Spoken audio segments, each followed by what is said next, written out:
Good evening दोस्तों। मैं अखिलेश आपका फिर से स्वागत करता हूं हमारे एजुकेशनल प्लेटफॉर्म एल्वन क्लासेस में दोस्तों।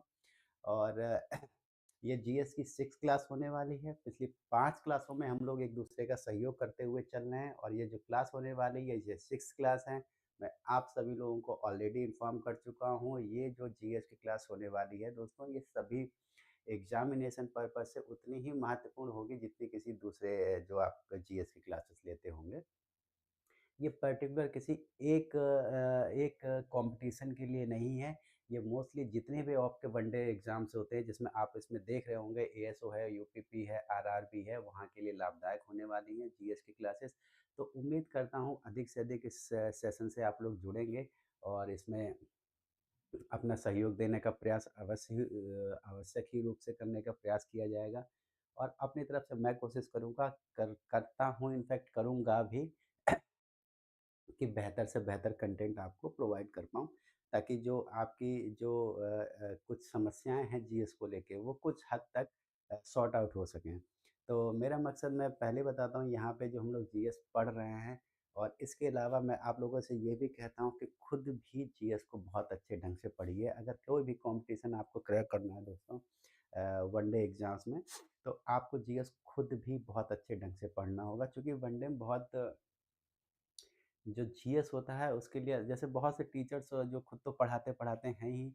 आप जो कुछ ऐसी बुक्स होती हैं जो शॉर्ट नोट्स के रूप में आती हैं, जैसे लूसेंट वगैरह बहुत फेमस बुक है, आप सभी लोग जानते होंगे, उस नाम से वाकिफ़ होंगे। तो वो आप ज़रूर थोड़ा-सा पढ़ते रहिएगा, क्योंकि वो आपका जो ज्ञानवर्धन है बहुत अच्छे ढंग से करेगी। अच्छा कंटेंट है उसमें, बेहतरीन कंटेंट है वनडे एग्ज़ाम्स के लिए। और दूसरे जो जहाँ पे जीएस के कुछ पोर्शंस आते हैं, वहाँ में भी वो आपका अच्छा काम करेगी। तो तो दोस्तों, before starting this session I have to make some announcement. तो जैसा कि हमेशा कहता हूँ कि आप ये सामने जो नंबर दिया हुआ है, इस नंबर पे दोस्तों जुड़ जाइएगा। टेलीग्राम नंबर है, टेलीग्राम पे भी हम लोग मौजूद हैं, व्हाट्सएप पे भी हम लोग मौजूद हैं, और एज वेल एज यूट्यूब पे आप लोग हमको देख ही रहे हैं। तो इस नंबर पे अगर आप जुड़ जाएंगे और किसी भी क्लास के रिगार्डिंग या फिर एएसओ में एडमिशन के रिगार्डिंग किसी प्रकार की आपको इन्फॉर्मेशन चाहिए, तो आप लोगों से रिक्वेस्ट है, प्लीज़ दिए हुए नंबर पे कॉल ज़रूर कीजिएगा और प्रयास कीजिए जल्द से जल्द एडमिशन लेने का। मैं पहले बता चुका हूँ, इस बात से कोई फ़र्क नहीं पड़ता आप अभी एडमिशन लेंगे या बाद में एडमिशन लेंगे। लेकिन थोड़ा-सा ये रहता है, अभी एडमिशन अगर आप ले लेते हैं तो जब वैकेंट आएगी तो क्लासेस तो चलेंगी ही चलेंगी। अभी जो चल रही हैं तो आपके ये इस आने के बीच में, वैकेंट आने के और उससे पहले के बीच में जो थोड़ा-सा जो प्रैक्टिस हो जा रही है चीज़ों की, वो थोड़ा-सा आपके लिए लाभदायक हो जाएगा, अगर आप अभी इनिशियल स्टेज पे जुड़ जाते हैं तो। तो वो आप लोगों के लिए बहुत लाभदायक होगा, अधिक से अधिक प्रैक्टिस सेट आप कर पाएँगे, कहने का तात्पर्य ये है।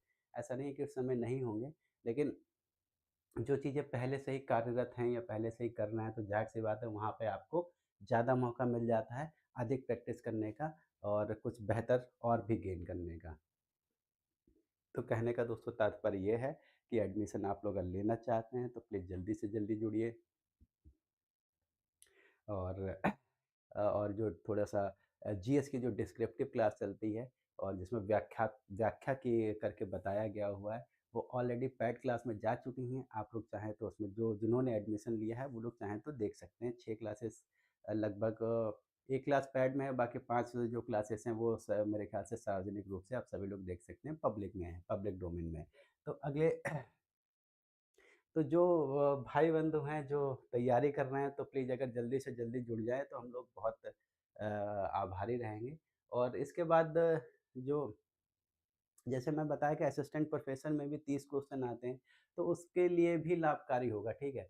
क्योंकि उसमें कुछ एक पोर्शन ऐसे आते हैं जो यहाँ से अच्छा खासा क्वेश्चन उठ सकते हैं। पॉलिटिकल साइंस जैसे कहते हैं, कॉन्स्टिट्यूशनल से कॉन्स्टिट्यूशन जो से बहुत सारे अच्छे क्वेश्चन उठते हैं, ज्योग्राफ़ी से अच्छे क्वेश्चन उठ सकते हैं।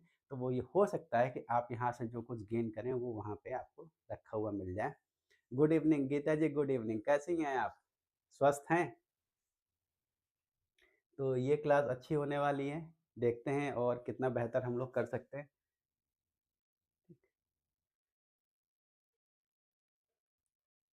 और जो उसमें एएसओ में जो पोर्शन आने वाले हैं, सामान्य हिंदी, सामान्य अध्ययन, स्टैटिकल एनालिसिस, जैसे सामान्य हिंदी की अभी जल्दी क्लासेस शुरू होंगी, और जीके की क्लास आपके सामने मौजूद हूँ मैं ले ही रहा हूँ, और स्टैटिकल एनालिसिस जो है वो अभिषेक सर आपको कंप्लीट कराएंगे, वो भी क्लासेस ले रहे हैं और रेगुलर ले रहे होंगे, आप लोग उनकी क्लासेस देख रहे होंगे। तो उम्मीद करता हूँ आप लोग जल्दी से जल्दी जुड़ने का प्रयास करेंगे। और जल्दी से जल्दी जुड़ने का बेनिफिट आपको ऑलरेडी बता चुका हूँ, उसका बेनिफिट क्या है कि मैक्सिमम से मैक्सिमम प्रैक्टिस आपकी हो जाएगी, प्रैक्टिस सेट आपको मिल जाएंगे। तो दोस्तों, चलिए हम लोग आज का पहला क्वेश्चन ले लेते हैं, और जो कुछ होना था, हम लोग जो कुछ बताना था हम लोगों को बता चुके हैं आप लोगों को। अब हम सीधे प्रैक्टिस सेट पे आते हैं, और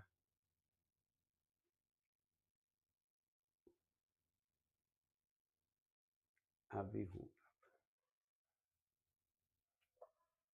मैं भी अच्छा हूँ, उम्मीद करता हूँ आप भी अच्छी होंगी। चलिए पहला क्वेश्चन दोस्तों ले लेते हैं। चलिए,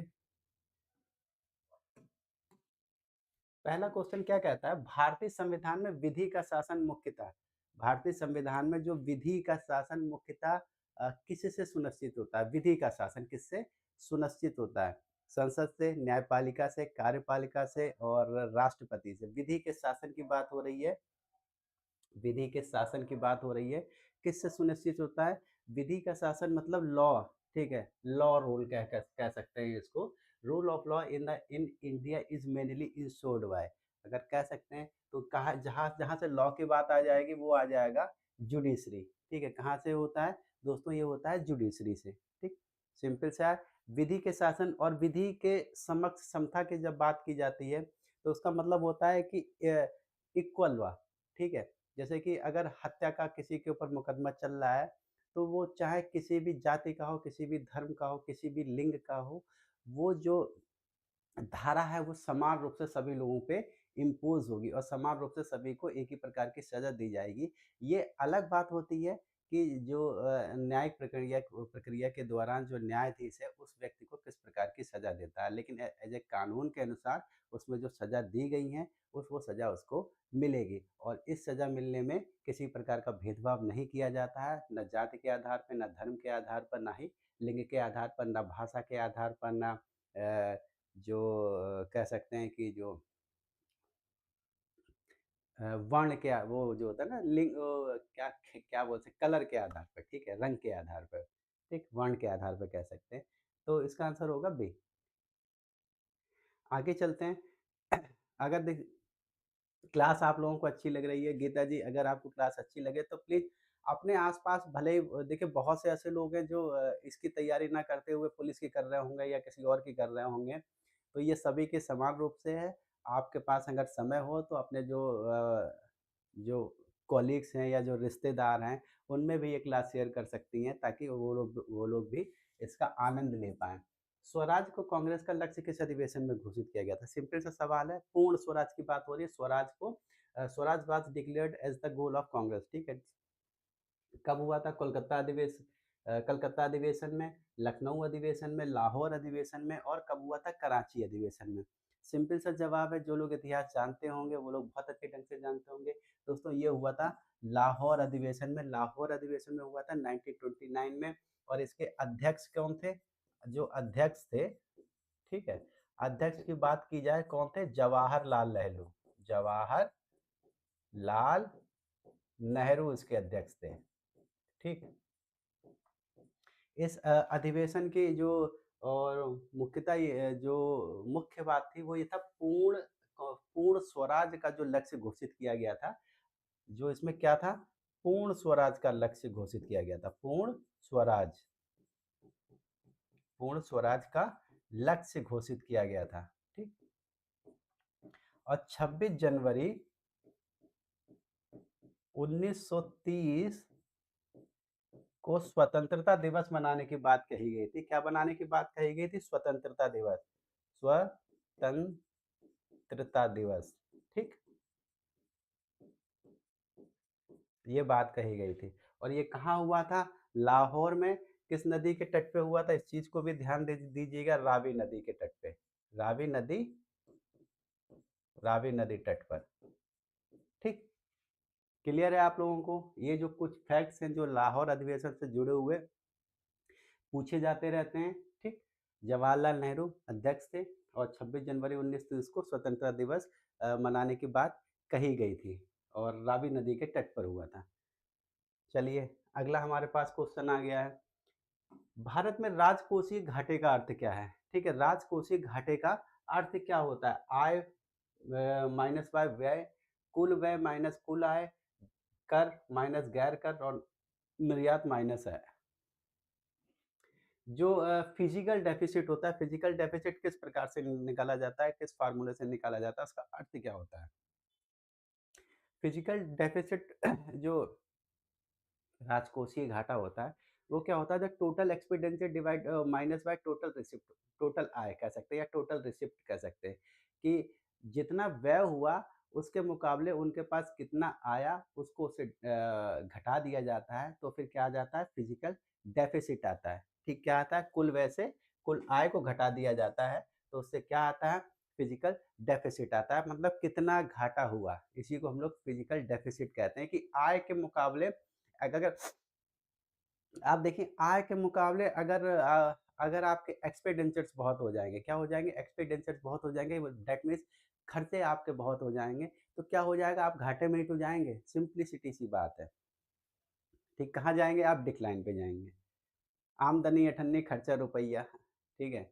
आमदनी अठन्नी है, खर्चा रुपया, दैट मीन्स एक्सपेंडिचर्स आपके बहुत अधिक हैं और आमदनी कितनी है? बिल्कुल नीचे है उससे। 4th नंबर, हिमालय का निर्माण किस भू प्रक्रिया के दौरान हुआ था? हिमालय का निर्माण किस भू प्रक्रिया के दौरान हुआ था? प्लेट अभिसरण, प्लेट अपसरण, भ्रंश और ज्वालामुखी। देखिए, मैं इससे पहले आपको एक जो प्लेट विवर्तनी सिद्धांत है, जो हैरी हेंस द्वारा दिया गया था उसके बारे में कुछ तथ्य आप लोगों को बता चुका था कि जो प्लेट विवर्तनी सिद्धांत रिस्पॉन्सिबल होते हैं भूकंप के लिए, सुनामी के लिए, ज्वालामुखी विस्फोट के लिए कहीं न कहीं। तो इस प्रकार की जो प्राकृतिक आपदाएँ होती हैं, वो प्लेट विवर्तनीय सिद्धांत की वजह से ही आती हैं और प्लेट विवर्तनीय सिद्धांत मैंने बताया था कि पृथ्वी के जो नीचे की बहुत सारी प्लेटों का निर्माण हो रखा है, वो प्लेटें मूव करती हैं, ठीक? और जब वो प्लेटें मूव करती हैं, उन प्लेटों की संख्या मैंने लगभग बताई थी, जो मुख्य प्लेटें हैं, उनकी संख्या लगभग 8-12 मानी जाती है, जिसमें से अगर हम लोग गणना करेंगे प्लेटों की संख्या जो मुख्य-मुख्य जहाँ पे हम लोग प्लेटों की चर्चा करते हैं वो करेंगे। जैसे कि एक होती है एक जो प्लेट है वो क्या कहलाता अफ्रीका प्लेट, ठीक है? अफ्रीकन अफ्रीकन प्लेट, ठीक? सेकंड पे हम लोग चर्चा करेंगे यूरेशियाई यूरेशियाई प्लेट। ये इम्पोर्टेंट है दोस्तों, थोड़ा-सा गौर फरमाइएगा। ये और तीसरा है उत्तरी अमेरिका, उत्तरी अमेरिका प्लेट। चौथा है दक्षिणी अमेरिका अमेरिका प्लेट, ठीक। 5 Indo Australia Indo Australia plate, ठीक। एक ये है अफ्रीका, यूरेशिया, उत्तरी और एक ये है प्रशांत प्लेट, ठीक। एक साथ है अंटार्कटिका हो गया, अंटार्कटिका प्लेट, ठीक। तो इस प्रकार ये कुछ मुख्य प्लेटें हैं जो रिस्पॉन्सिबल होती हैं इस प्रकार की घटनाओं में। हालांकि इसके अलावा जो कुछ 180 और छोटी मोटी प्लेटें होती हैं, लेकिन मुख्य प्लेटें यही होती हैं। तो तो हिमालय के निर्माण की प्रक्रिया में इन प्लेटों का बहुत बड़ा योगदान रहा है। तो इसमें से जो उसी प्लेट प्रक्रिया के अंतर्गत ये कुछ क्रियाएं होती हैं, इसमें से जो ये प्लेट अभिसरण की क्रिया है, प्लेट कन्वर्जेंस जो क्रिया है, उसके थ्रू हिमालय का निर्माण हुआ था। प्लेट कन्वर्जेंस होता क्या है, ये भी थोड़ा-सा अगर आप लोग डिटेल में देखेंगे, जो बहुत सारी प्लेटें होती हैं, क्या होती हैं वो जो प्लेटें एक-दूसरे के करीब आने लगती हैं, ठीक? एक-दूसरे के जब वो करीब आती हैं प्लेटें बहुत से और एक-दूसरे के करीब आने के साथ-साथ जब वो एक-दूसरे से क्लैश करने लगती हैं, एक-दूसरे से टकराने लगती हैं, तो उस प्रकार की घटना को प्लेट अभिसरण कहते हैं और ये घटना बहुत विनाशकारी घटना होती है। विनाशकारी घटनाएँ विनाशात्मक प्रक्रिया बोला जाता है, विनाशात्मक प्लेट बोला जाता है। प्लेट अभिसरण को क्योंकि जब आपस में आएँगे, एक-दूसरे से टकराएँगे या कोलैप्स करेंगी, तो क्या होता है, बहुत सारी जो विनाशकारी प्राकृतिक आपदाएँ आती हैं, भूकंप, सुनामी और इस तरीके की ज्वालामुखी विस्फोट, इस प्रकार की प्रक्रियाएँ उभर के आती हैं। तो क्या है, प्लेट अभिसरण। 5 है, मानव शरीर में मास्टर ग्लैंड कौन-सी होती है? मानव शरीर में मास्टर ग्लैंड कौन-सी होती है? थायरॉइड, पिट्यूटरी, एड्रिनल और पेनियल, ठीक है? मास्टर ग्लैंड कौन-सी होती है? मास्टर, ठीक। तो मास्टर ग्लैंड की अगर हम लोग चर्चा करेंगे, तो ये थायरॉइड हो गया, पिट्यूटरी हो गया, एड्रिनल हो गया, पीनियल हो गया, ठीक। तो कौन सी मास्टर ग्लैंड कहलाती है? मास्टर ग्लैंड कहलाती है दोस्तों पिट्यूटरी ग्लैंड, ठीक।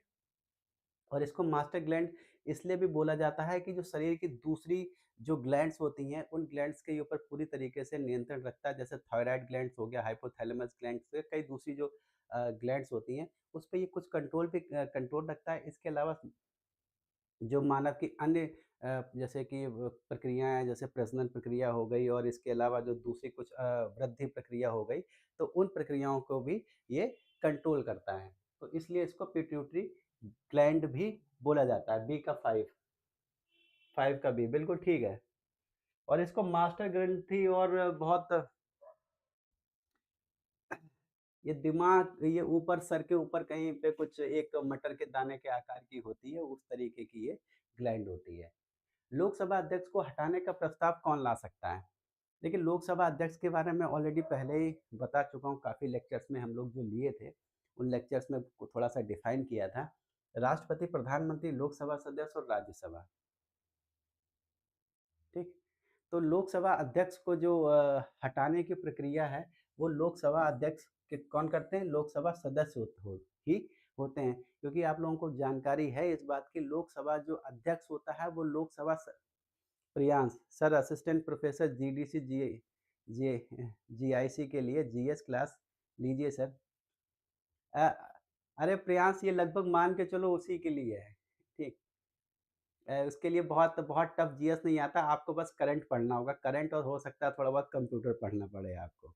लेकिन पॉलिटी का और थोड़ा बहुत इतिहास का और थोड़ा बहुत ज्योग्राफी का हिस्सा और एनवायरनमेंट का हिस्सा आप लगातार क्लास में आते रहेंगे, वो यहाँ से आ जाएगा और प्लस आप जो खुद पढ़ेंगे लूसेंट, मैं पहले कह रहा हूँ कि लूसेंट बहुत पर्याप्त है, बस आपको बहुत उसको अच्छे ढंग से पढ़ना है।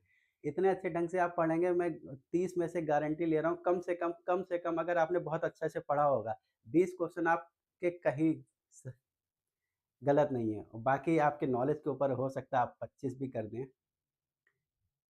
तो ये 9 बजे वाली क्लास ले लिया कीजिए, बहुत अधिक समय नहीं लगेगा इसमें, तो थोड़ा-सा एलोबरेट करते हुए भी चल लें। तो लोकसभा अध्यक्ष को हटाने का प्रस्ताव कौन ला सकता है? लोकसभा सदस्य ही ला सकते हैं, क्योंकि लोकसभा सदस्यों में से ही लोकसभा अध्यक्ष का चुनाव होता है दोस्तों। और इसके अलावा ये भी बता चुका हूँ, इसमें जो लोकसभा अध्यक्ष की जो कुछ पावर्स होती है उसके बारे में हम लोग चर्चा कर चुके हैं। जो आर्टिकल नंबर 108 होता है, आर्टिकल नंबर 108 आर्टिकल एक होता है भारतीय कॉन्स्टिट्यूशन में, उसमें ये बोला गया है कि जब संयुक्त अधिवेशन होगा, मतलब दोनों सभाओं का, लोकसभा और राज्यसभा का, आर्टिकल नंबर 108 के तहत एक संयुक्त अधिवेशन होगा। और वो संयुक्त अधिवेशन क्यों होता है? जब किसी विधेयक पे दोनों सदनों में गतिरोध उत्पन्न होता है, तो संयुक्त अधिवेशन बुलाया जाता है। और वो संयुक्त अधिवेशन कौन बुलाता है? लोकसभा अध्यक्ष बुलाता है। और उसकी अध्यक्षता कौन करता है? वो करता है लोकसभा अध्यक्ष, ठीक है? इसके अलावा एक आर्ट जो मैं बता रहा हूँ, प्लीज़ ध्यान दीजिएगा। हाँ, मेरे भाई बिल्कुल मैं कह रहा हूँ, आप जो पुराना जो जीएस का पोर्शन है, आप उसको चेक करें। देखिए, हाथ कंगन आरती का पढ़े लिखे को फारसी क्या। जीएस का पुराना कहीं आप क्वेश्चन उसके देखिएगा और फिर उसके बाद लूसेंट को पढ़िएगा। देखिएगा वो क्वेश्चन ढूँढिएगा लूसेंट में कितने मिलते हैं, कितने नहीं मिलते हैं, ठीक? तो मैं ये कह रहा हूँ कि देखिए जीएस आपको 30 क्वेश्चन के लिए वन लाइनर ही कराएँगे, ठीक? क्या कराएँगे? वन लाइनर कराएँगे। और अगर आप व्याख्यात्मक पढ़ेंगे तो 30 क्वेश्चन के लिए व्याख्यात्मक के लिए आपको 2 ढाई हज़ार रुपए आपसे ले लेगा और ढंग से पढ़ाएगा भी नहीं। हाँ, देखिए मैं लूसेंट बहुत ज़माने पहले पढ़ा था, सच्चाई बताऊँ, वो सालों हो गया लूसेंट, क्योंकि मैं पीसीएस, ईसीएस के एग्ज़ाम देता रहता था, तो मेरा जीएस अच्छा था, ठीक। मज़बूत जीएस है और अभी भी जीएस मज़बूती की स्थिति में है, क्योंकि अभी मैं बिल्कुल करंट-वरेंट नहीं पढ़ रहा हूँ, तो करंट को छोड़ दिया जाए, बाकी जीएस का पोर्शन मेरा का मतलब ठीक-ठाक है। तो चूँकि उसका मैं जीएस का पेपर आप लोग प्लीज़ कहीं से मिल जाए तो 30 क्वेश्चन दे, एक काम कीजिएगा ना, आप लोग ऑनलाइन सर्च कीजिएगा। ऑनलाइन सर्च कीजिएगा, 30 क्वेश्चन आपको जीएस के मिल जाएँगे और फिर देखिएगा लूसेंट को पढ़िएगा। आपको बहुत से क्वेश्चन लूसेंट से आपको मिल जाएँगे, बहुत से क्वेश्चन मिल जाएँगे, ये समझ लीजिए। मैं ये नहीं कह रहा हूँ 30 के 30 मिल जाएँगे, लेकिन इतना तो इतनी गारंटी है कि 17 से 20 क्वेश्चन आपको लूसेंट से मिल जाएँगे हर हाल में। बहुत साधारण क्वेश्चन पूछे जाते हैं, बहुत बहुत टफ क्वेश्चन नहीं होते हैं। और चूँकि आप लोग इतिहास के छात्र हैं, तो इतिहास से जो जीएस में इतिहास के भी 2-4 क्वेश्चन पूछे जाते हैं। 30 क्वेश्चनों में 2-4 क्वेश्चन तो इतिहास के आ ही जाते हैं। अब सोचिए 2-4 क्वेश्चन तो इतिहास के आप सही कर ही देंगे, अब फिर रह गया आपके पास ज्योग्राफी, और फिर उसके बाद ज्योग्राफी और पॉलिटी के जो कॉन्स्टिट्यूशन के अच्छे खासे क्वेश्चन आते हैं। कॉन्स्टिट्यूशन के जितने अच्छे क्वेश्चन आते हैं, उतने बेहतर क्वेश्चन मैं आपको यहाँ पे करा दे रहा हूँ। ठीक, कुछ एक कंप्यूटर के आ जाएँगे, कुछ एक करंट के आ जाएँगे, कुछ एक तुम्हारे पास 1-2 क्वेश्चन एनवायरनमेंट से जुड़े हुए आ जाते हैं। तो एनवायरनमेंट के भी कुछ एक क्वेश्चन लगातार कराता रहता हूँ यहाँ पे, और बस यही है कि प्लीज़ लूसेंट को आप लोग प्रॉपर पढ़िए। मेरे मेरे इस क्योंकि आप देखिए कहीं भी जाएँगे किसी बेवज़ह ही आप अपना पैसा बर्बाद करेंगे, मेरा सीधा-सा सजेशन ये है। चाहे तो आप लोग अपना एडमिशन कहीं ले सकते हैं जीएस पढ़ने के लिए, लेकिन वो बेजा पैसा बर्बाद ही होगा, इसके अलावा कुछ नहीं। क्योंकि वन लाइनर आता है उसके लिए आप खुद कोशिश करिए, बाकी मैं यहाँ फ्री ऑफ कॉस्ट आपको ये क्वेश्चन दे रहा हूँ, यहाँ पे प्रैक्टिस कर लिया कीजिए। जो पढ़िएगा वो प्रैक्टिस हो जाएगी आपकी यहाँ पे, ठीक है? लोकसभा सदस्य, हाँ, लोकसभा सदस्य के बारे में एक पॉइंट और बताना चाह रहा हूँ। जब संयुक्त अधिवेशन होता है उसकी अध्यक्षता कौन करते हैं? लोकसभा अध्यक्ष। आर्टिकल नंबर 108 के तहत।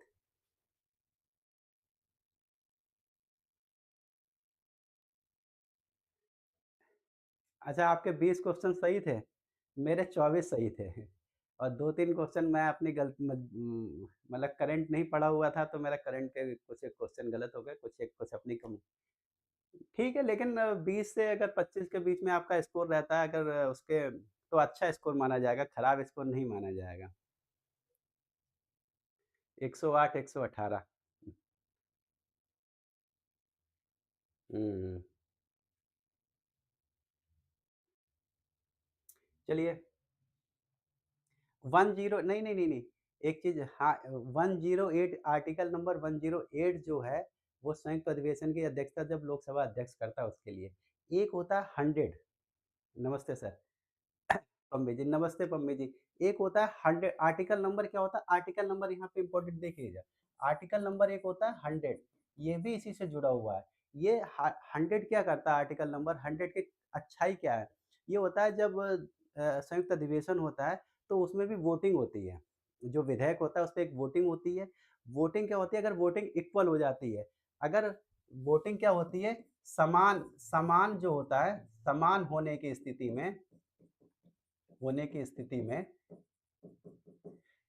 में एक जो निर्णायक वोट क्या कौन करता है? निर्णायक वोटर कौन होता है? निर्णायक वोट करता है, ठीक है? निर्णायक वोट कौन करता है? लोकसभा अध्यक्ष। कौन करता है? लोकसभा अध्यक्ष करेगा निर्णायक वोट, ठीक? आर्टिकल 100 के अंतर्गत लोकसभा अध्यक्ष एक निर्णायक वोट करेगा, वो उस स्थिति में जब वोटिंग इक्वल होगी, क्या होगी? वोटिंग इक्वल हो जाएगी, यानी कि वोट दोनों किसी विधेयक पे इक्वल होंगे उस स्थिति में, इस चीज को ध्यान रखिएगा।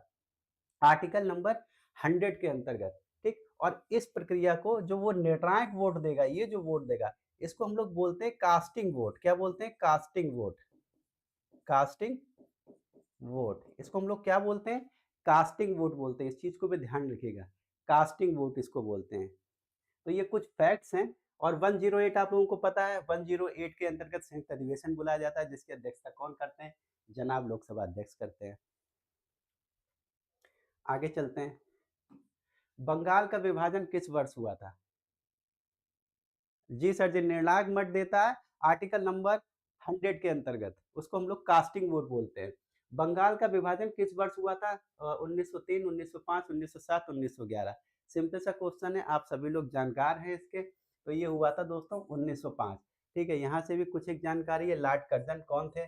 उस समय थे लॉर्ड कर्जन थे। ठीक, कुछ एक चीजें जो आ जाती हैं। ठीक, और 20 जुलाई 20 जुलाई 1905 को क्या हुई थी? इसकी घोषणा की गई थी। ठीक है, उसके बाद 16 अक्टूबर 1905 को लागू हो गया था।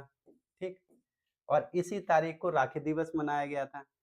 और भारत में जो कई जगह पे स्वदेशी आंदोलन का प्रारंभ हो गया था 16 अक्टूबर 1905 को। ठीक, और इसमें इससे जुड़ा हुआ एक कल क्वेश्चन हम लोगों ने इतिहास में, अगर आप लोगों में से आए थे सभी लोग, किया था हम लोगों ने। जैसे एक सैयद हैदर रजा, जिन्होंने दिल्ली में इसका नेतृत्व किया था, और जो पंजाब में नेतृत्व करने वाले लाला लाजपत राय थे। ठीक, और महाराष्ट्र में बाल गंगाधर तिलक थे, और पी चिदम्बरम वो थे, चिदम पिल्ले ऐसे करके कोई नाम था, वो मद्रास में उन्होंने किया था। तो अलग अलग क्षेत्रों में अलग अलग लोगों ने इसकी अगुवाई की थी, लेकिन ये भारतीय स्तर का आंदोलन नहीं बन पाया था।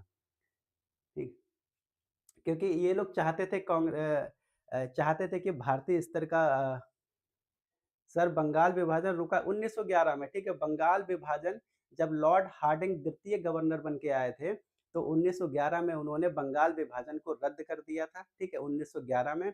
और 1912 में बंगाल विभाजन लागू हो गया था लॉर्ड हार्डिंग द्वितीय के शासनकाल में। और लॉर्ड हार्डिंग ने ही जो भारत की राजधानी कलकत्ता से दिल्ली लेके आए थे। कौन थे? लॉर्ड हार्डिंग द्वितीय, 1911। ठीक, और मुद्रास्फीति से लाभान्वित कौन होता है? जो मुद्रास्फीति इन्फ्लेशन है, इन्फ्लेशन में आप लोगों को ऑलरेडी दोस्तों बता चुका हूँ इन्फ्लेशन क्या होता है। अगर आप लोगों को नहीं पता है तो मैं बता देना चाहता हूँ फिर से। इन्फ्लेशन का दोस्तों अर्थ होता है रेज ऑफ द प्राइस। क्या होता है? अगर आप बहुत शॉर्ट देखिए, पूरी अगर आप उसका थ्योरी थ्योरी का एक वर्ड पकड़ना है आपको, रेज ऑफ द प्राइस। ये वर्ड आपके दिमाग में हमेशा रहना चाहिए, रेज ऑफ द प्राइस। यानी कि वस्तुओं और सेवाओं के सेवाओं में वृद्धि होना। ठीक है, वो जो आपको प्रोवाइड की जाती हैं, उनकी जो उनका जो रेट है उसमें बढ़ोतरी होना। ठीक, इसको हम लोग बोलते हैं मुद्रास्फीति। इसमें लाभान्वित कौन होता है? लाभ अधिक किसको प्राप्त होता है? वेतनभोगी, ऋणदाता, ऋणी और पेंशन भोगी। किसको लाभ प्राप्त होता है सबसे अधिक?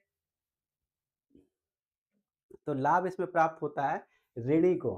क्या होता है? डिबेटर्स होता है, जो ऋणी होता है, जो ऋण लेता है, उसको क्या होता है? लाभ होता है। नुकसान किसे होता है? क्वेश्चन ये भी बनता है, नुकसान किसे होता है?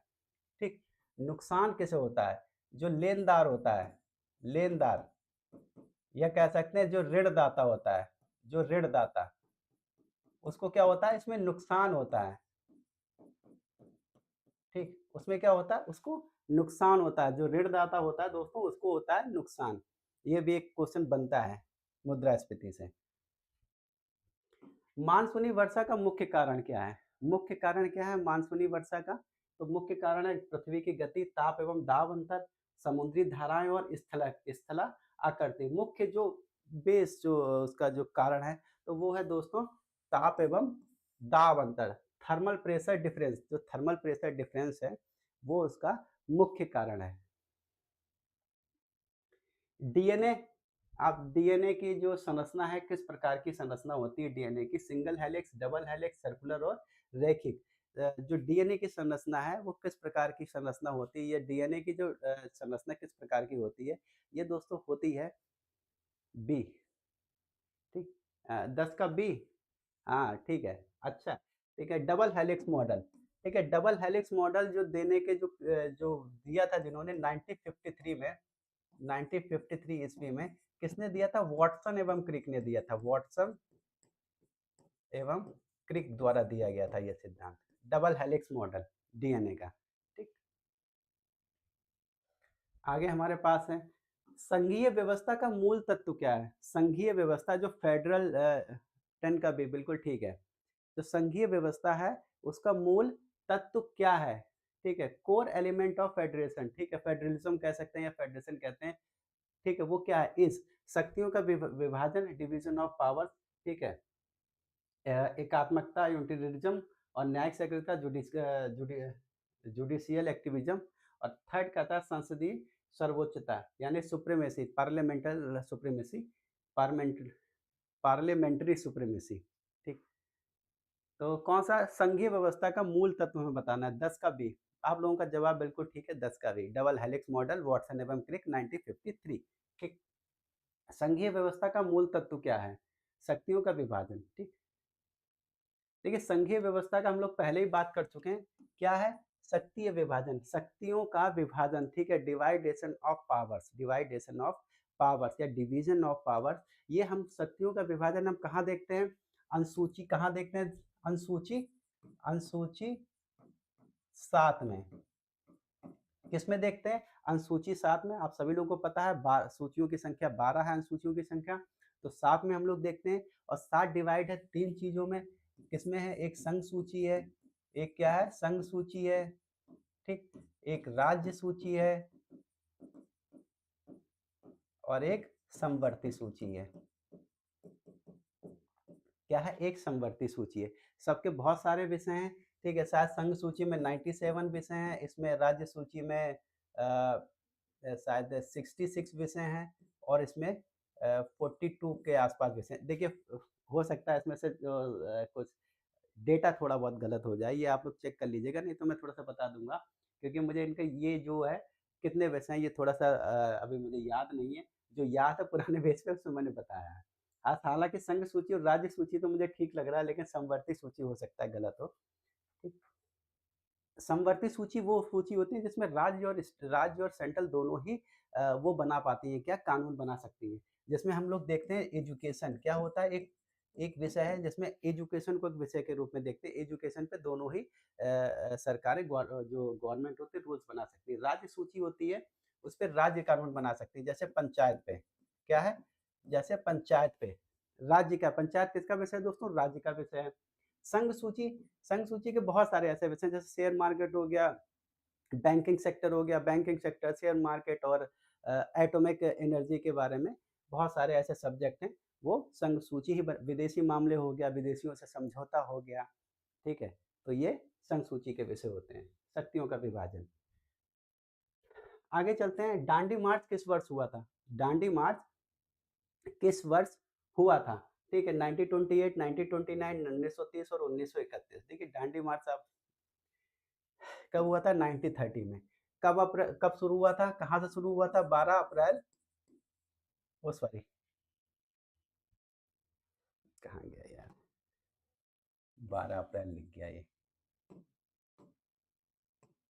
ठीक, 12 मार्च 1930 को प्रारंभ हुआ था। ठीक, दांडी से, ओ वहां से, साबरमती से। ठीक, शुरू हुआ था और खत्म कब हुआ था? ये 6 अप्रैल 1930 को। कहाँ पे खत्म हुआ था? दांडी। कहाँ ये पड़ता है? नौसारी, नौसारी जिला, नौसारी जिला कहाँ है? गुजरात। इस चीज को ध्यान रखिएगा। ठीक है, नौसारी जिला गुजरात। 12 मार्च 1900, ठीक है, हाँ 12 मार्च 1930 को, बिल्कुल ठीक है। 6 अप्रैल 1930 को खत्म हो गया था। टोटल 24 दिन की यात्रा थी, साबरमती से प्रारंभ हुई थी, टोटल 24 दिन की यात्रा थी। ठीक, और 78 लोगों के साथ इन्होंने मार्च किया था, और लगभग इनकी जो 246 माइल की ये यात्रा थी, पैदल यात्रा। सविनय अवज्ञा आंदोलन के दौरान ये घटना घटी थी। 13 क्या कहता है? राष्ट्रीय आय में ट्रांसफर पेमेंट क्यों शामिल नहीं होता? राष्ट्रीय आय में ट्रांसफर पेमेंट क्यों शामिल नहीं होता है? दोहरी गणना, उत्पादन नहीं है, कर मुक्त और सरकारी सहायता। राष्ट्रीय आय में 78 लोगों के साथ प्रारंभ हुई थी। राष्ट्रीय आय में ट्रांसफर पेमेंट क्यों शामिल नहीं होता? ट्रांसफर पेमेंट वो इसलिए शामिल नहीं क्योंकि उत्पादन नहीं है, ये प्रोडक्शन। राष्ट्रीय आय में ट्रांसफर पेमेंट या जो ट्रांसफर पेमेंट होते हैं वो क्योंकि किसी प्रकार का प्रोडक्शन नहीं हुआ। ठीक है, सभी लाइक कर दो। हाँ, ये चीज़ें बीच-बीच में बोलनी चाहिए, लेकिन ध्यान नहीं रहता है। देखिए अगर आप लोगों को क्वेश्चन अच्छे लग रहे हों और मतलब अच्छे लग रहे हो तो प्लीज़ लाइक कीजिएगा, शेयर कीजिएगा और बने रहिए क्लास में। आप लोगों का बहुत आभार रहेगा, बने रहेंगे। तो भारत का सबसे बड़ा डेल्टा कौन है? भारत का सबसे बड़ा डेल्टा कौन है? महानदी गंगा, ब्रह्मपुत्र, गोदावरी और कावेरी। सबसे बड़ा डेल्टा कौन सा माना जाता है? आप सभी लोग जानते हैं गंगा ब्रह्मपुत्र डेल्टा सबसे बड़ा डेल्टा माना जाता है भारत का। ठीक। हीमोग्लोबिन में कौन सा धातु तत्व होता है? हीमोग्लोबिन में कौन सा धातु या तत्व होता है? मैग्नीशियम, आयरन, कैल्शियम और सोडियम। हीमोग्लोबिन जो हमारे ब्लड में पाया जाता है उसमें कौन सा तत्व होता है दोस्तों? उसमें तत्व होता है आयरन। ठीक है। अच्छा, हीमोग्लोबिन, ऐसा एक चीज यहाँ पे ये भी है, हमारे ब्लड का जो रक्त है उसका रंग लाल होता है, उसका सबसे बड़ा कारण होता है कि इसमें ये जो हीमोग्लोबिन लिखा हुआ है, इसमें हीमो जो है, हीमो एक प्रकार का जो जो क्या हो सकता है, रंजक जिसको बोलते हैं, जो कलर प्रोवाइड करते हैं, तो वो एक प्रकार का कलर प्रोवाइड करता है, वो रेड कलर हीमो की वजह से होता है। ठीक है, इसलिए इसको हीमोग्लोबिन बोल दिया जाता है। भारतीय संविधान में संघीय ढांचे का सबसे महत्वपूर्ण आधार क्या है? ठीक है, संघीय ढांचे का सबसे महत्वपूर्ण आधार क्या है? लिखित संविधान है, कठोर संविधान है, शक्तियों का विभाजन है और स्वतंत्र न्यायपालिका है। ठीक है, संघीय ढांचे को बार बार घुमा फिरा कर, ठीक है, घुमा फिरा कर वही सब चीजें पूछ ली जाती है संघीय ढांचे में। तो क्या होगा यहाँ पे? शक्तियों का विभाजन। ठीक है, डिस्ट्रीब्यूशन ऑफ पावर्स, क्या है? Distribution of powers. आगे हम लोग चलेंगे। होम रूल आंदोलन भारत में किस वर्ष आरंभ हुआ था? होम रूल आंदोलन भारत में किस वर्ष आरंभ हुआ था? 1914, 1915, 1916 और 1917। किस वर्ष आरंभ हुआ था? ये आरंभ हुआ था दोस्तों 1916। ठीक है, इसकी दो ब्रांचेस थी। क्या ब्रांचेस थी? ए, ठीक है, इसकी दो ब्रांचेस थी। एक थी बाल गंगाधर तिलक की, बाल गंगाधर तिलक की। ठीक है, ठीक, बाल गंगाधर तिलक की एक थी, एनी बेसेंट की। दो ब्रांचें थी। ठीक। ओ सॉरी, एनी तिलक लिख रहा है क्या यार, कभी कभी दिमाग कहीं और चल रहा होता है, चीजें कहीं और चल रही होती। Annie Besant. ठीक। और इनका इनका जो प्रारूप था, इनकी जो प्रारूप था, ये कहाँ कहाँ तक विस्तृत थी, कई बार बता चुका हूँ, लेकिन मेरी ड्यूटीज है मैं थोड़ी बात आपको यहाँ पे भी बता दूं। Annie Besant. ठीक, इनका जो विस्तार था, इनका जैसे कर्नाटका, इनकी जो लीग थी, कर्नाटका, बरार और मध्य प्रांत, मध्य प्रांत और क्या था? महाराष्ट्र। ठीक, इनकी जो लीग थी इन क्षेत्रों में फैली हुई थी। और इनकी जो लीग थी वो अखिल, इनका जो स्वरूप था अखिल भारतीय था, अखिल भारतीय, यानी कि इन क्षेत्रों को छोड़कर संपूर्ण भारत में एनी बेसेंट की लीग काम कर रही थी। ठीक। और दूसरी बात, इनकी लीग शुरू हुई थी सितंबर सितंबर 1916 में। इनकी लीग शुरू हुई थी 28 अप्रैल, जहां तक डेट अगर मुझे याद है, लेकिन अप्रैल में हुई थी, 28 अप्रैल 1916 में। ठीक है, ये कुछ फैक्ट्स हैं, बहुत इंपॉर्टेंट, बहुत ही इंपॉर्टेंट फैक्ट्स हैं, बहुत ही इंपॉर्टेंट, ये आपको दिमाग में रखने। इसके अलावा एक फैक्ट आप यहाँ भी देखिएगा, इसके जो इसके जो अध्यक्ष थे, इसके अध्यक्ष कौन थे? जोसेफ अध्यक्ष। ठीक, अध्यक्ष लगा लेते हैं जोसेफ। देखिए, जहां पे आवश्यक है वहां आप लोगों को चीजें बता रहा हूं, जहां से बहुत और क्वेश्चन बन सकते हैं। जोसेफ वेपिस्टिस्टा। ठीक। और महासचिव कौन थे? महासचिव कौन थे इसके? एनसी केलकर। कौन थे? एनसी केलकर। क्लियर? ठीक है, और यहाँ पे जो अध्यक्ष थे एनी बेसेंट के लीग के, ये अध्यक्ष थे जॉर्ज जॉर्ज अरुणडेल। ठीक, ये इनके अध्यक्ष थे। तो ये बहुत इंपॉर्टेंट, जितने ये फैक्ट्स लिखे हुए हैं बहुत इंपॉर्टेंट फैक्ट्स हैं, घुमा फिरा के ये फैक्ट्स आपसे पूछे जाएंगे। ठीक है, क्लियर है? और एनी बेसेंट की लीग में मोहम्मद अली जिन्ना शामिल थे, जवाहरलाल नेहरू शामिल थे, बीपी बाडिया शामिल थे और दूसरे अन्य लोग भी शामिल थे। क्लियर है? चलिए आगे चलते हैं। राजकोषीय उत्तरदायित्व एवं बजट प्रबंधन अधिनियम FRBM कब लागू हुआ था? जी सर, भारत में 1916, उत्तराखंड में 1914।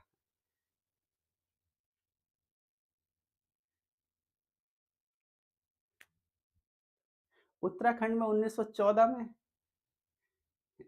राजकोषीय उत्तरदायित्व एवं बजट प्रबंधन अधिनियम FRBM लागू हुआ था। Physical responsibility and budget management act was enacted. ठीक है, कब हुआ? 2000 में, 2001 में, 2003 में, 2005 में। राजकोषीय उत्तरदायित्व एवं बजट अधिनियम कब लागू हुआ था? 18 का, 17 का सी।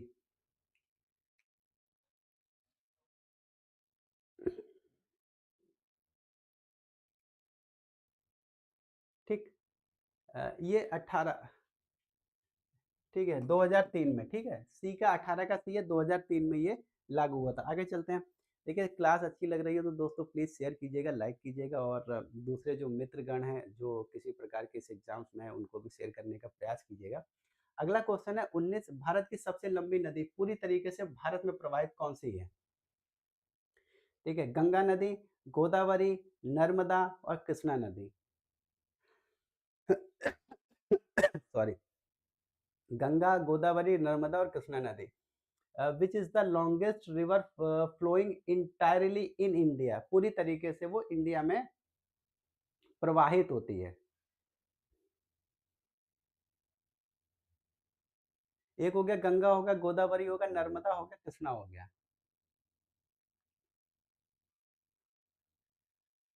ठीक।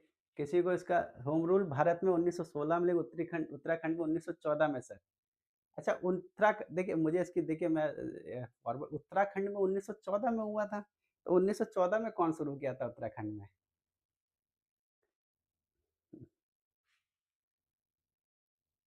उत्तराखंड में 1914 में किसने शुरू किया था? ये देखिए, एक होम हो सकता है कि मुझे बताइएगा किसने शुरू किया था होम रूल? क्या वो होम रूल वही वाला होम रूल है जो 1916 में शुरू हुआ था? ठीक है, ये ज़रूर मुझे बताइएगा। ठीक, तो ये कौन सी है? गंगा नदी, ठीक है। कौन सी है? गंगा।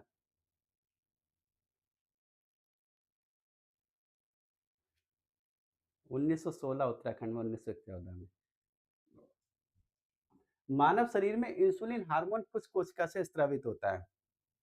मानव हार्मोन, इंसुलिन हार्मोन किस कोशिका से स्रावित होता है? हम लोग पहले बात कर चुके हैं, एनी गंगाधर वेला। अच्छा, अच्छा, ये चीज़ मैं थोड़ा-सा समझने में असमर्थ हूँ। जैसे बाल गंगाधर तिलक की जो लीग थी वो 28 अप्रैल 1916 में गठित हुई थी। इस चीज़ को ध्यान रखिएगा, ठीक? यानी कि 2014 के 2 साल बाद। और एनी बेसेंट की भी वैसी लीग थी, सितंबर 2016 में, यानी 2014 के 2 साल बाद। मुझे प्लीज़ इसका सोर्स भेजिएगा, मैं थोड़ा-सा पढ़ना चाहूँगा इसके बारे में।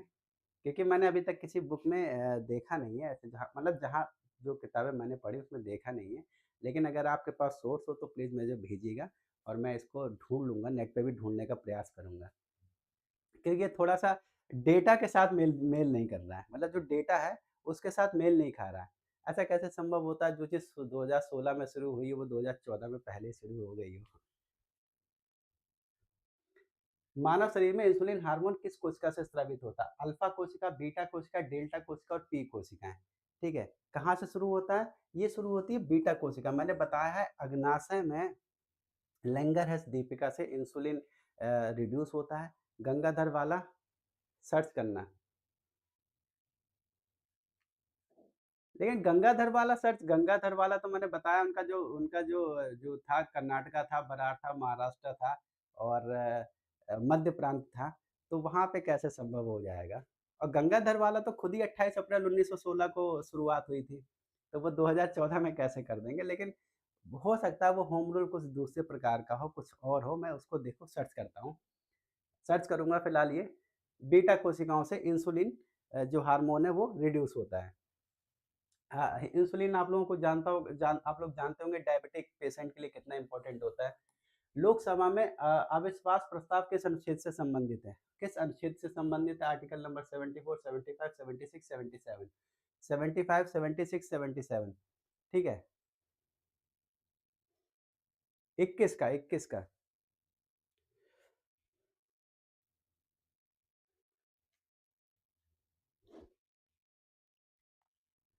ठीक, तो ये दोस्तों है आर्टिकल नंबर 75। आर्टिकल नंबर 74 में क्या है, मंत्रिपरिषद की बात की गई कि राष्ट्रपति को सहायता देने के लिए, सलाह देने के लिए एक मंत्रिपरिषद हो गई। आर्टिकल नंबर 76 में महान्यायवादी की बात की गई है। आर्टिकल 77 मुझे अभी फिलहाल याद नहीं है, अनुच्छेद 75 में ये बात कही गई है। अविश्वास प्रस्ताव मतलब लोकसभा किस अनुच्छेद में अविश्वास प्रस्ताव मतलब आपको जो उसमें ना लोकसभा में उसको अपना उसमें विश्वास वो करना पड़ता है। जैसे आप लोगों ने देखा होगा अभी हाल में ही अविश्वास प्रस्ताव लाया गया था गवर्नमेंट के अगेंस्ट, और गवर्नमेंट अगर उसमें फेल हो जाती है, उसको सिद्ध करने में फेल हो जाती है, तो उसको क्या करना पड़ता है, उसको पूरी कैबिनेट को भंग करना पड़ता है, त्याग पत्र देना पड़ता है। दैट मीन्स दोबारा इलेक्शन। एक और बोझ, असहयोग आंदोलन को वापस लेने का कारण क्या था? असहयोग आंदोलन को जलियांवाला बाग हत्याकांड, चोरी चोरा कांड, साइमन कमीशन, दांडी मार्च। असहयोग आंदोलन को वापस लेने का जो कारण था वो दोस्तों था चोरी चोरा कांड। क्या था? चोरी चोरा कांड जो 5 अप्रैल 1922 में हुआ था। कहाँ पे हुआ था? यूपी में हुआ था। जगह आप लोगों को पता है, ठीक है। राष्ट्रीय आय की गणना में किसे मध्यवर्ती वस्तु माना जाता है? राष्ट्रीय आय की गणना में किसे मध्यवर्ती वस्तु माना जाता है? रोटी, गेहूं, कपड़ा, मकान। राष्ट्रीय आय की गणना में किसे मध्यवर्ती वस्तु माना जाता है? ठीक है। तो ये है दोस्तों गेहूं। क्या है? गेहूं। आज 23 ही क्वेश्चन हो पाए एक घड़ी। आज हम लोग लगता है कुछ ज्यादा ही डिस्क्राइब कर दिया। बताइए 25 क्वेश्चन पे ही हम लोग पहुंचे हैं। भारतीय मारुस्थल किस राज्य में स्थित है? थोड़ा सा जल्दी जल्दी करते हैं क्योंकि हो सकता है सेकंड क्लास भी हो। भारतीय मारुस्थल किस राज्य में स्थित है? गुजरात, हरियाणा, पंजाब, राजस्थान। ठीक है। भारतीय मारुस्थल यानी कि थार मारुस्थल की बात हो रही है। किसकी मारुस्थल की बात हो रही है? थार मारुस्थल, जो भारतीय महाद्वीप का या फिर भारत का सबसे बड़ा मारुस्थल है। कौन सा है? थार। 25 से विटामिन ए की कमी से कौन सा रोग होता है? क्या होता है? विटामिन ए की कमी से दोस्तों कौन सा रोग होता है? रिकेट्स होता है, बेरी होता है, रतौंधी होता है, स्कर्वी होता है। विटामिन ए की कमी से कौन सा रोग होता है? विटामिन ए की कमी से कौन सा रोग होता है? आप सभी लोग इसके बारे में जानते होंगे।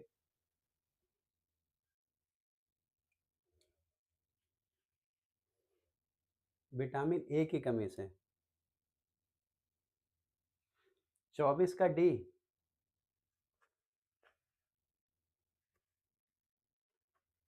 ठीक है, ठीक है। 25 का विटामिन ए की कमी से दोस्तों होता है रतौंधी। रतौंधी क्या होता है? जो मतलब एक प्रकार की आंखों से जुड़ी हुई बीमारी है। ठीक है, रतौंधी। नाइट ब्लाइंडनेस क्या होता है? नाइट ब्लाइंडनेस होता है कि ऐसा होता है ना। एक बहुत पुरानी मूवी है, बोल राधा बोल शायद मूवी है, आप लोगों ने देखी होगी। ऋषि कपूर और जूही चावला की बहुत प्रसिद्ध मूवी है वो। और उस मूवी में जो कादर खान होते हैं, कादर खान ने जो रोल प्ले किया है, उनको रतौंधी होती थी। उनको बीमारी थी रतौंधी। वो क्या होते थे, जैसे सूरज ढला, अंधेरा हुआ, उनको दिखना बंद हो जाता था। भारत सरकार अधिनियम 1919 का मुख्य उद्देश्य क्या था? 1919 का मुख्य उद्देश्य क्या था? प्रांतीय स्वायत्तता, द्वैध शासन, संपूर्ण स्वतंत्रता और संघीय ढांचा। 1919 भारत शासन अधिनियम 1919 में क्या दोस्तों लागू हुआ था? लागू हुआ था द्वैध शासन, डीआर की द्वैध शासन व्यवस्था लागू थी हुई थी 1919 में। लेकिन प्रांतीय प्रशासन में समाप्त कर दी, कब कर दी गई थी? भारत शासन अधिनियम 1935 में इसको समाप्त कर दिया गया था।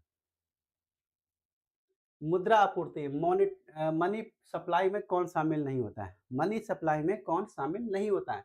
मुद्रा करेंसी, मांग जमा, डिमांड डिपॉजिट्स, सावधि जमा, टाइम डिपॉजिट्स, चेक योग्य जमा।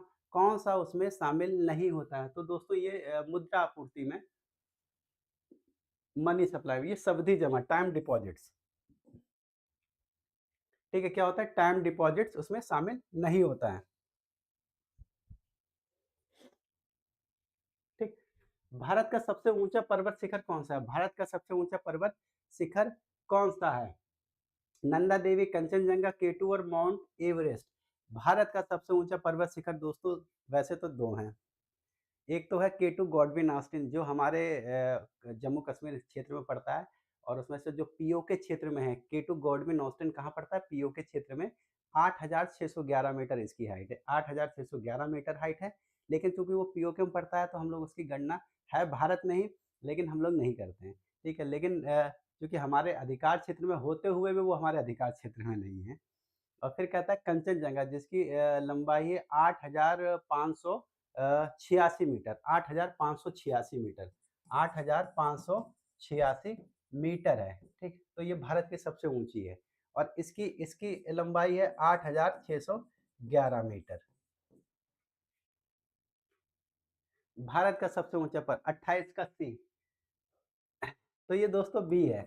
28 का सी हो सकता है, लेकिन संभावना ये है क्योंकि वो पीओके में पड़ता है, पाक अधिकृत कश्मीर में है, और वो क्षेत्र अभी फिलहाल हमारे अधिकार में नहीं है।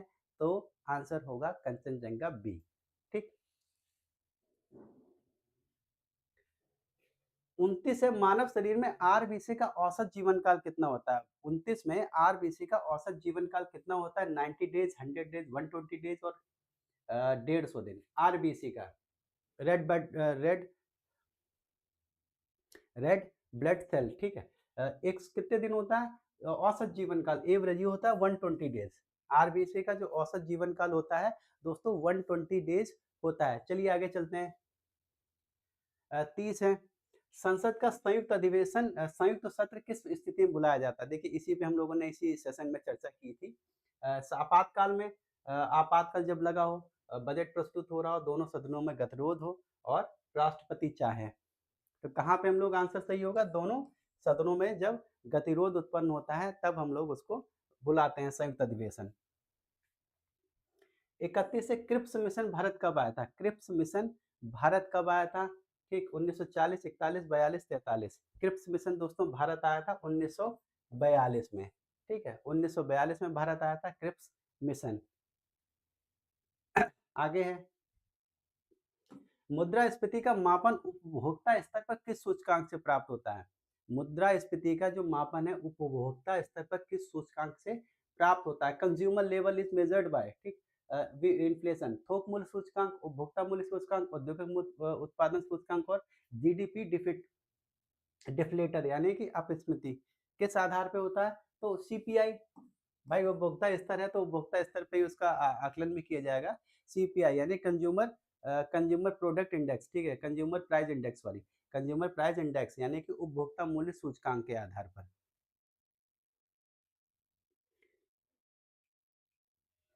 ठीक। कृष्णा नदी की बात कर लेते हैं। कृष्णा नदी किस सागर में गिरती है? अरब सागर, बंगाल खाड़ी, हिंद महासागर और अंडमान सागर।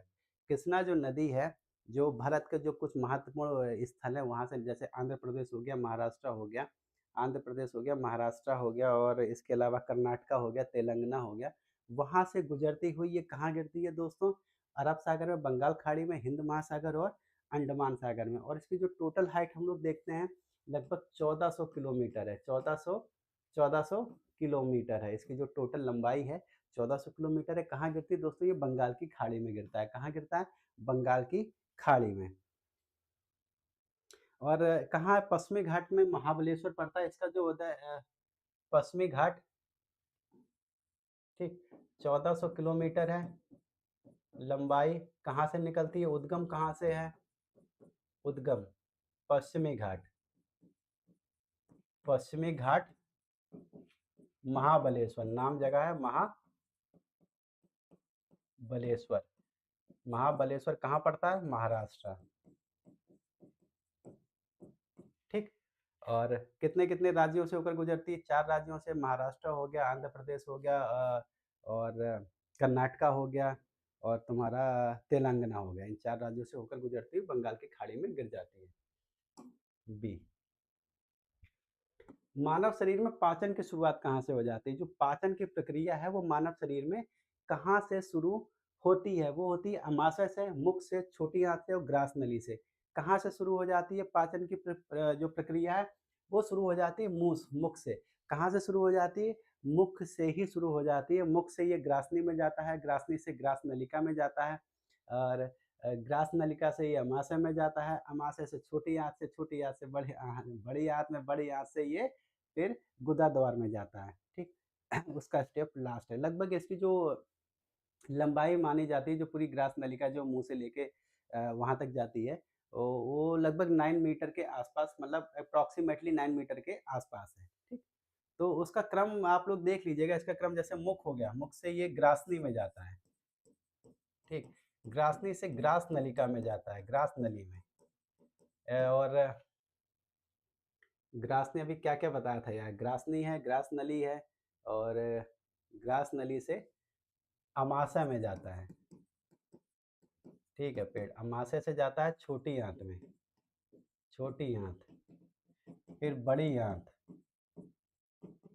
और फिर लास्ट बिल्कुल जो जिसको हम लोग गुदा द्वार बोलते हैं।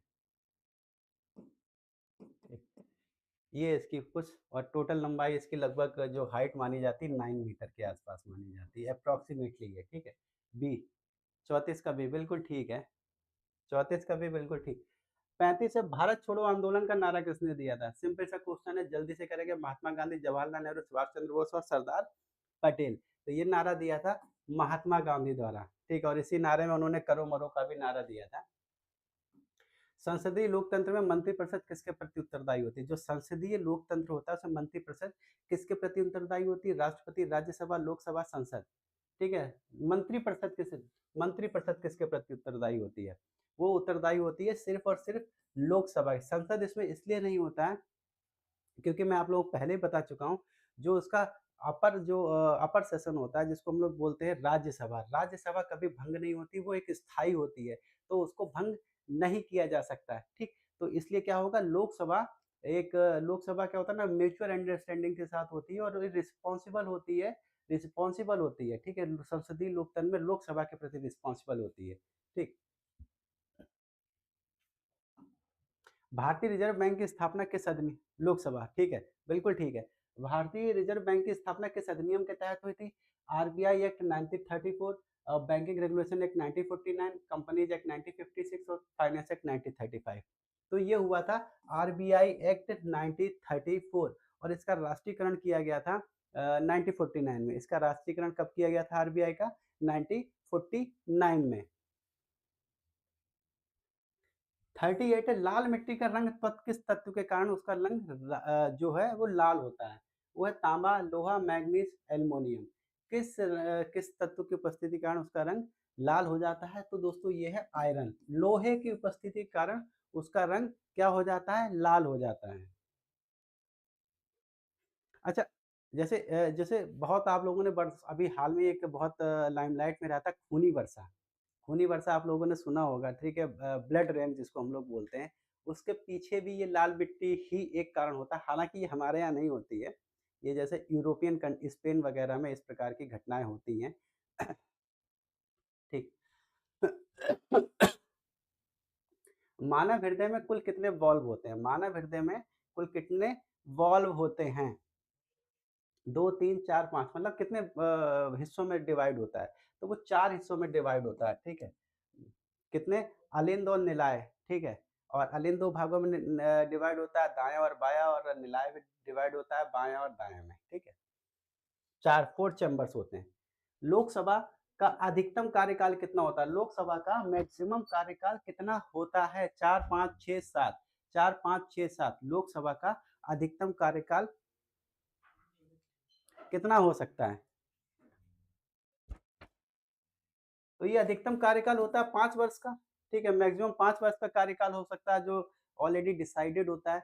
हालाँकि 5 वर्ष एक तरीके से 5 वर्ष से पहले भी मैक्सिमम इतना हो सकता है, 5 वर्ष से पहले भी सरकार अगर विघटित होती है, तो वो कम भी हो सकता है, इस चीज़ को ध्यान रखिएगा।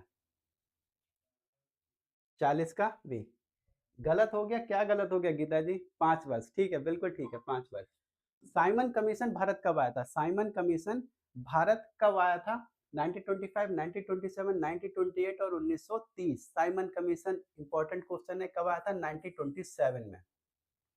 इसमें कुल 7 सदस्य थे साइमन कमीशन, और इसका प्रतिरोध बहुत देखने को मिला था क्योंकि इसके सारे के सारे सदस्य क्या थे? गोरे थे।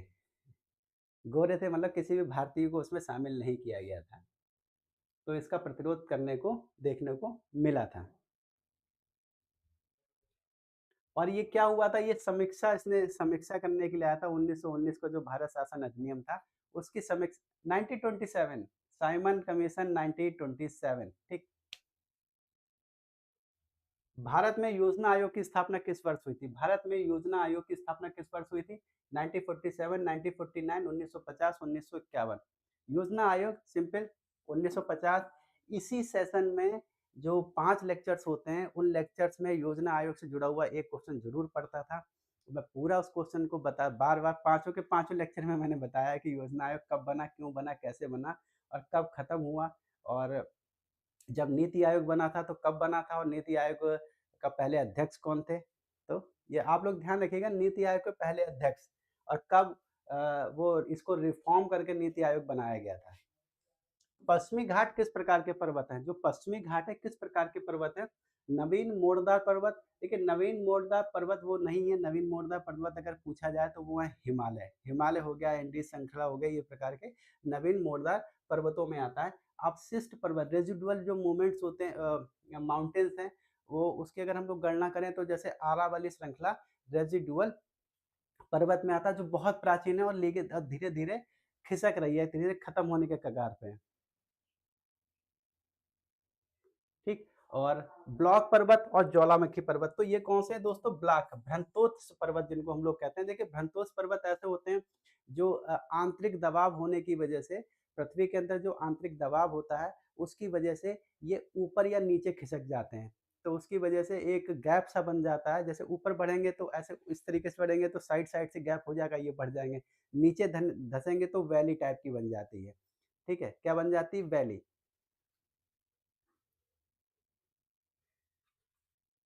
44, विटामिन सी की कमी से कौन सा रोग होता है? विटामिन सी की कमी से कौन सा रोग होता है? स्कर्वी, रिकेट्स, बेरी और एनीमिया। ठीक है, विटामिन सी की कमी से, विटामिन सी की कमी से होता है दोस्तों स्कर्वी होता है। ठीक है, विटामिन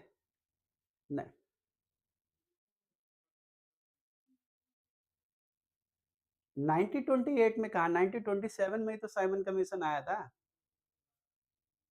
नवंबर 1927 में।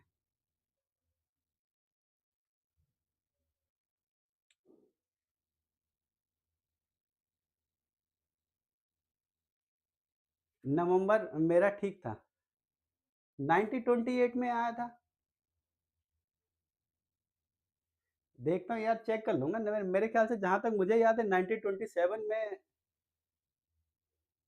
नहीं, नहीं, 1928 नहीं होगा।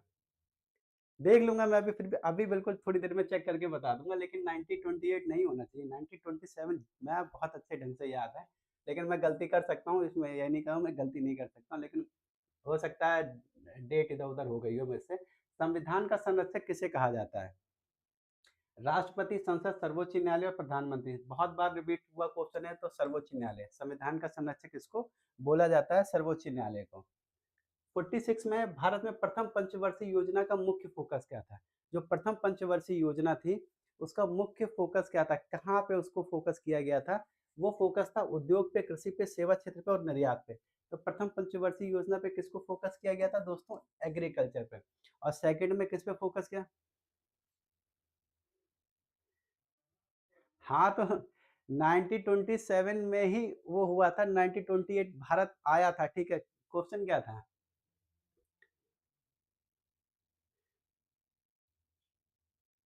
कहाँ गया यार? 1927 में ही तो आया था, नवंबर 1927 में। देख लेते हैं, हो सकता है मैं 28 में पहुंचा हो। क्वेश्चन के प्रारूप पे डिपेंड करता है यार। साइमन कमीशन भारत कब आया था? हाँ, तो 1928 हो सकता है, हो सकता है, हो सकता है, ठीक है। इसको फिलहाल मैं भी चेक कर लूंगा।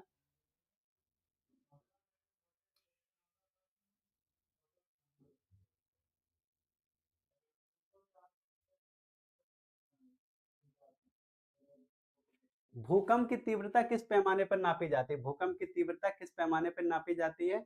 ये नापी जाती है रिएक्टर पैमाना, मार्केली पैमाना, बोफर्ट पैमाना, फुजीटा पैमाना। तो ये माना जाता है मार्केली पैमाने के ऊपर। सॉरी। मानव शरीर में यूरिया का निर्माण कहाँ होता है? मानव शरीर में यूरिया का निर्माण कहाँ होता है? गुर्दा, यकृत, फेफड़े और प्लीहा। यूरिया का निर्माण कहाँ होता है? ठीक। और यूरिया हमारे शरीर के लिए बहुत घातक होता है, और इसको हम लोग मूत्र नलिका के द्वारा बाहर प्रॉपर निकालते रहते हैं। इसलिए हम लोग देखेंगे अक्सर मनु 3 फरवरी 1928 को बम्बई पहुंचा था। अच्छा। हाँ, तो फिर 28 ही होगा। ठीक है, ठीक है।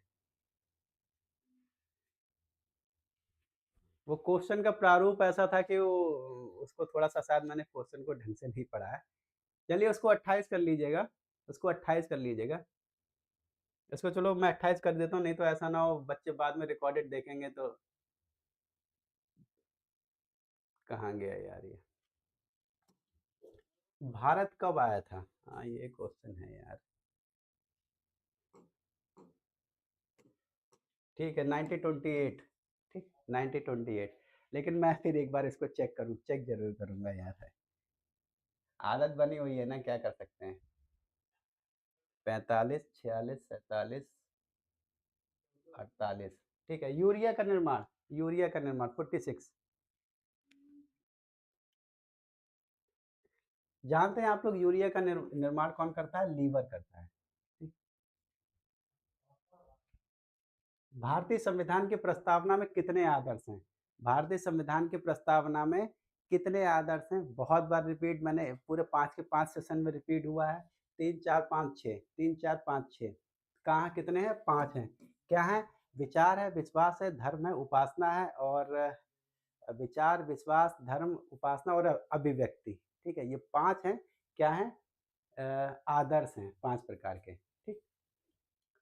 49 का सी। भारत रत्न, भारत का सबसे बड़ा बांध भंडारण क्षमता के आधार पर कौन सा है? भारत का सबसे बड़ा बांध भंडारण क्षमता के आधार पर कौन सा है? भाखड़ा नागल बांध, हीराकुंड बांध, टिहरी बांध और सरदार सरोवर बांध। भंडारण क्षमता के आधार पर। ठीक। अ, ठीक। 50 का है हीराकुंड बांध। कहाँ, कौन सी नदी पे? महानदी पर। ठीक। कहाँ है? उड़ीसा में।